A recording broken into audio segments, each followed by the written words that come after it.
and other professionals that utilize our expertise from here. And the last part is rugby fund. It is, we are still in the middle of negotiation with our rugby management here. We want to clear our side by make sure your fund won't be out of hand. I'm sure Australia has contacted our government to get involved. So it is our duty to respect our government level to make sure your helping for our rugby is well distributed in a proper manner of transparency and accountability. So we are still in the middle of sorting out between the government and our rugby body here to make sure we come up to a solution to sort it out in future. But we won't want to left out. We will still continue to negotiate in a way so that all requirement is fulfilled under your scheme. And we are still negotiating and also discussing whichever is the best way to move forward and to solve the important, because you know rugby is one of our game. And I believe we have committed to your wallabies many times and all the others rugby popular team in the world, but we believe your assistance for rugby is much appreciated. Yeah, thank you, Honourable Minister. Thank you, Prime Minister. Good morning all. And it's such an honour to return to Samoa. It's actually my fourth visit in total. I came once in opposition. I had 2 bilateral visits, as the Prime Minister has said, and also I accompanied our Prime Minister when he was here for the Commonwealth Heads of Government. So it's a country which I've had the privilege of being to on a number of occasions, and I always receive a warm welcome. You are always generous of spirit, and that defines our relationship. The Prime Minister and I spoke last night about unity and about family. We spoke about the enduring, deep partnership that we share, one that is grounded in geography because we share an ocean, but also in family and most importantly in trust. As the Prime Minister has pointed out, as someone who is very aware of history, it's also a partnership which has been in place for many years, and I'm very pleased that we are here after the Parliament was supported in its construction by Australia to have the Legislative Assembly also at this point in construction and to be here for the topping out ceremony, because we are both proud democracies. We are nations where voices are heard, decisions are guided by service to our people. Now, Australia does believe that the measure of our partnership is how we listen and how we best respond to what matters most to our partners, and we are determined that we will listen to your priorities. Shared regional challenges, the security issues that the Prime Minister has raised, which include transnational crime, the cooperation we have between our police and border force, border protection authorities. And of course, together we are enhancing online safety. We are working together to try and protect critical services and to protect our citizens against and our governments against malicious cyber activities, which is the investment I announced today, that we will deepen the cyber cooperation. Well, actually we announced last night, with an investment of 3.8 million tala over the next 3 years. Just to be really clear, malicious cyber activity is a risk regardless of distance. It is a threat to peace, it is a threat to prosperity, it is a threat to stability. And so working together to improve, strengthen our cyber resilience, strengthens our democracies and our economies. We're also working together on practical actions to build climate resilience, and the climate partnership I announced today of 20 million tala over the next 4 years is about practical projects, including renewable energy projects, and working with you to make agriculture more resilient. As the Prime Minister said, we are also working together to combat the rising challenge of transnational crime, including illicit drug trafficking, through maritime security partnership and also policing. The Prime Minister has raised three things. He has raised rugby, and we know how important that is. We look forward to engaging with Samoa, with Tonga, and others in the region as they bring forward the framework for your rugby partnership that you are seeking, and obviously we want the governance arrangements on that to be ones that all governments have confidence in, and we certainly understand the importance of rugby to Samoa, just as we have understood the importance of rugby league to Papua New Guinea and to other countries in the Pacific. On visas, we have, I hear what you have said, Prime Minister, we have sought to improve the visa system for Samoans. We've reduced the time taken for people to seek visas. We'll continue to work with you on that. We understand, particularly for our family and friends of the 98,000 Samoans that are in Australia, how important the visa system is, and we will continue to work together on that. On labour mobility, what I have always said to every Pacific country I have been to is that we want the labour mobility schemes to work for you, and we want to work with you to make sure they do that. As I said, it's a great honour to be here today. It's a great honour to be here with the Honourable Prime Minister, and I'm looking forward to going to Savaii. The Prime Minister told me last night that if I hadn't been to Savaii, I hadn't actually been to Samoa. So now I'm finally going properly to Samoa today. Thank you. Thank you. Ya, la whatu pēr pēngi ka ko whawhisiri a lea i o leo mangingol makolevai. E batu pēle a banoa. E rua pē koru ngai whisiri e alango le kuri mako vai Savaii. Tupua? First of all, Prime Minister, I stand before you as a very proud Australian. First and foremost, to thank you for putting together this opportunity so that we all come here and sit in front of you and hopefully ask some questions and get some answers. I know that Reverend Latu did not reveal today the party he voted for, but for me, I can honestly say that I voted Labour in the last election. My question, Prime Minister, this goes to the budget support that Australia provides to Samoa. I believe for this year alone, we're giving 50 million tala. My question is, are there any concerns on your part about the long-term sustainability of conditions attached to Australia's financial support to Samoa, and how is transparency ensured? Well, firstly, thank you for your support. Australia is a partner Samoa can count on, and our partnership is based on trust, shared values, shared interests, but firstly on trust. The support we provide, we do that because we recognise the importance of development. We provide that support transparently. We provide that support with recognition of the importance of value for money, with respect for Australians who, through their government, provide this support. So, transparency, value for money, and shared purpose is what we seek, how we operate this program with you. Your question about debt, we are very careful as a development partner to ensure that what we do strengthens your sovereignty.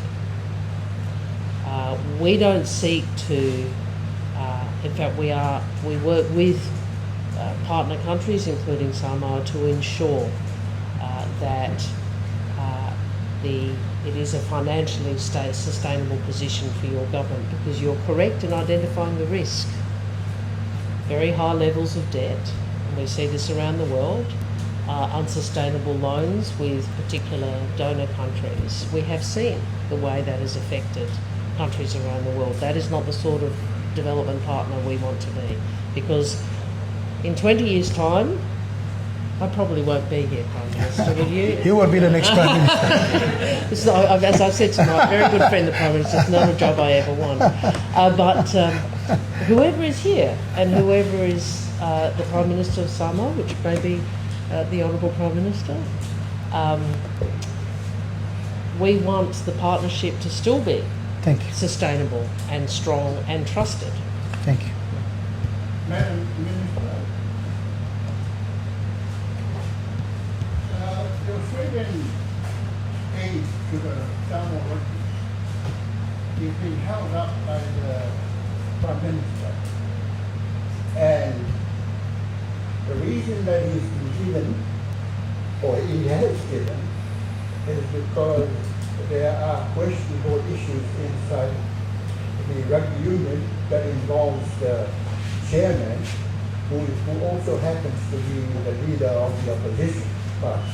I'm sure you're aware of that. The leader of the opposition is claiming that the Prime Minister is playing politics with your money. Now, a series of questions and issues raises out of that. First of all, why did you give the money to, or were you aware that by giving the money to the government, you exposed your aid to the politics, internal politics or domestic politics of a country as it is now? And does that mean you're still not going to give your 5 million, whatever millions you're giving to the Samoa Rugby Union on the stay of the Prime Minister, while the rugby union, the rugby players, the rugby that needs development is held up because of the politics that's been played? What do you say to that? Well, first I'd say, as a guest in your country, I'm not going to get involved in your domestic politics. That's the first point I would make. No, I'm going to respond to the things that I think are important for me to respond to as Australia's Foreign Minister. The second point I would make to you is that we are awaiting a collective application for more rugby union funding from not just Samoa but from I think it's Tonga and is it Fiji? I think yes, Fiji, which I've already spoken to Prime Minister Booker about. And when we receive that, we will look at that. That is separate from the budget support that we provide. We provide budget support, we provide support for education, climate, cyber, in accordance with the priorities of the government of the day. Well, can I just, Mayor?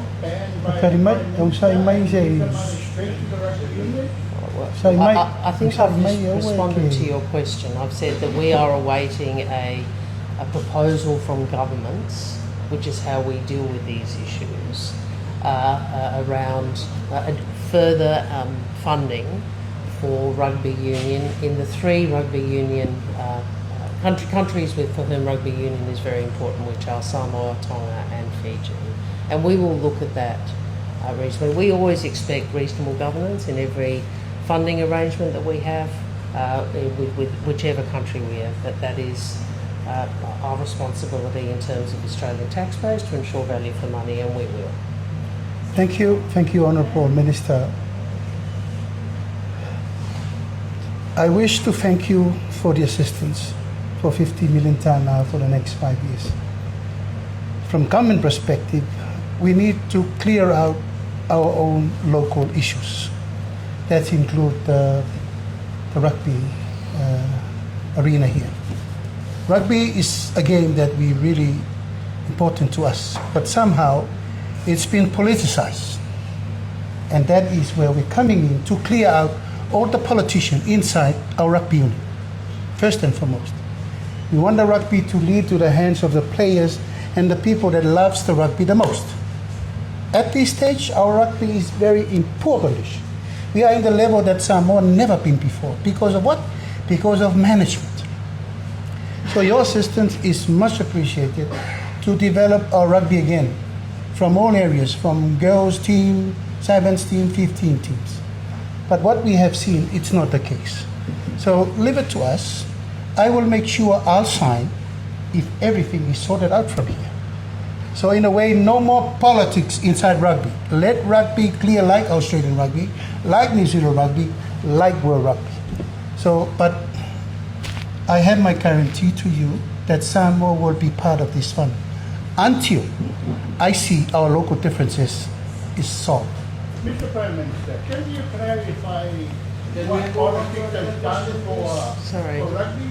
The negative side of politics in rugby, because through your tour, sport executive was also president of the rugby union. In the time of Tuiatua, the rugby was perfect.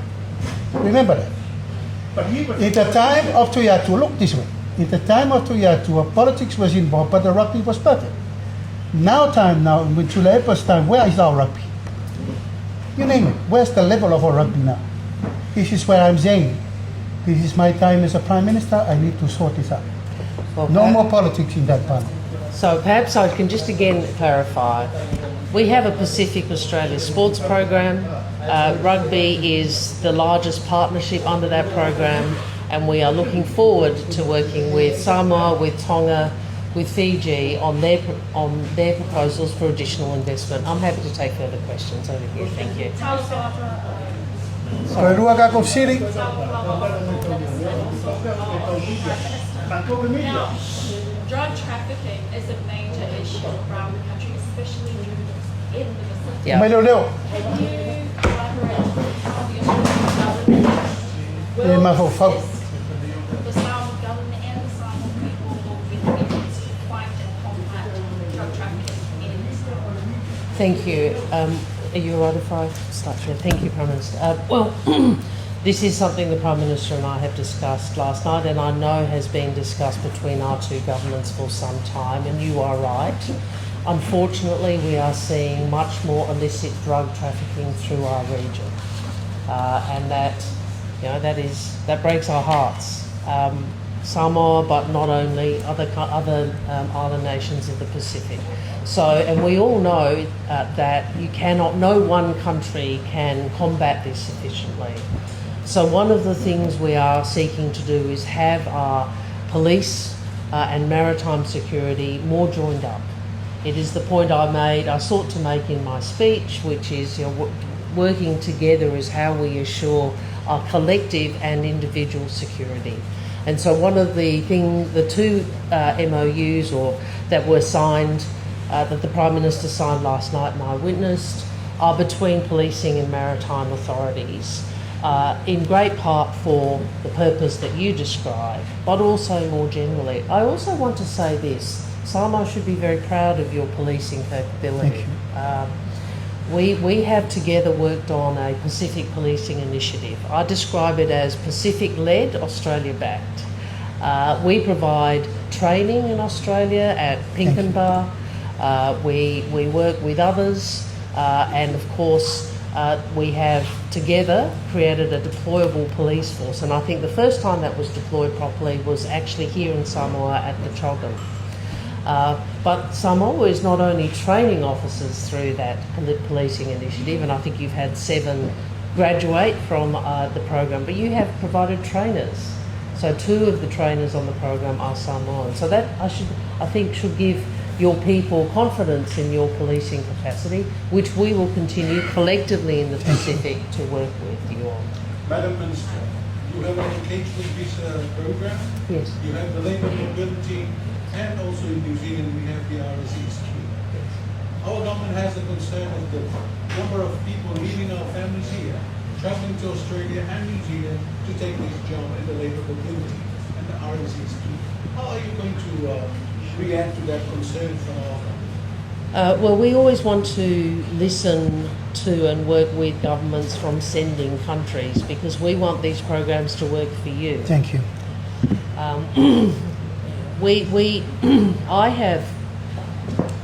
We try to reserve these programs for the Pacific. Many countries, frankly, want access to our labour market, but we say, look, no, Pacific is family, Pacific is our region, we want these programs for the Pacific.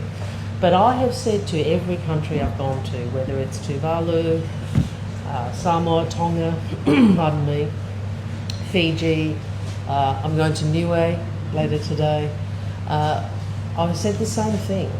We want these programs to work for you, so you tell us how you want them to operate. So first, with the Pacific Engagement Visa, we cap that. Samoa chose not to be part of the first ballot, that's fine, it's not required. You chose to be part of the second ballot. And it will be worked through, and a number of Samoans will receive a Pacific Engagement Visa to Australia as a consequence. The Labour Mobility Program, you are in charge of how that is selected and the numbers. So if you say to us, we don't want any next year, that's fine. If you say to us, we want double, we'll see if we can place double. Do you see what I'm saying? And how you select them and how you want them supported through that process is something we will talk to you about. So I know how important the community structures are in Samoan culture. If that is how you want them selected, we will work with you to do that. Do you think it's an issue that needs to be bring into the next forum meeting? I've had many discussions at Pacific Forum, Islands Forum about this, and I say the same thing. And we have what we call bespoke, which is a complicated word for individual arrangements with each country, which are developed in consultation. So what we do in one country won't be the same thing we do in another. So some countries want large numbers, and so they are less. They wanted help with more vaccinations and health assessments, so they just wanted the throughput increased. Other countries, and I think Samoa is one of them, are understandably concerned to not have too many people leave. And so balancing that against the remittances. We're very happy to work with you on I that. have one more question, please, Madam Minister, on the visa issue. Would you accept, maybe in the future, to have our people from the region and us Samoa to come and travel to New Zealand as visitors and have our passports stamped at the airport, like any other country that you are working? Well, I think the last part of what you said is not correct, sir. We have a universal visa system, and if anything, we have sought to try and make it more accessible and administer it better for the Pacific. For the issue of the RSE, Minister, I thank you, you said all. The control is on our side. Last week, Cabinet just passed new regulation and new policy to have that control. Because the original initiative was a great for our people in time of no hope. Everyone wants to get money, just get on a plane, get money and come back. Now we have our own priorities of funding our own people to get jobs and stay here. So last week our Cabinet has already passed new policy and new regulation to have that control. So it will be in control. But yes, you are correct. It is us to allow how many people per year and also the quorum that needs to get out. So thank you. And increasingly what we want to try and do is to have more opportunities for training. So higher skilled jobs as well. So we've expanded it. Would you welcome a similar petition like the one that the New Zealand Pacific community is doing in New Zealand for the Australian? Would you welcome a similar petition for visas? Petition. 3-month waiver visa. Well, look, we have a universal system. We seek to make it more accessible in different ways for the countries of the Pacific, and we'll continue to try and do that. Thank you, everyone. Sorry, that was the last question, please. Last question. Yeah, Morilangan Fafkele, Isikakov Siri Mayap Kayao. I apologize. I apologize, Honourable Minister, for the media personnel here. You see now importance of a rugby here. Everybody's arguing about the rugby, but we'll sort it out and we'll advise you. Thank you for making time, and it's about time for us to catch the boat to Savoy now. Thank you all for coming Thank and you. have a pleasant day.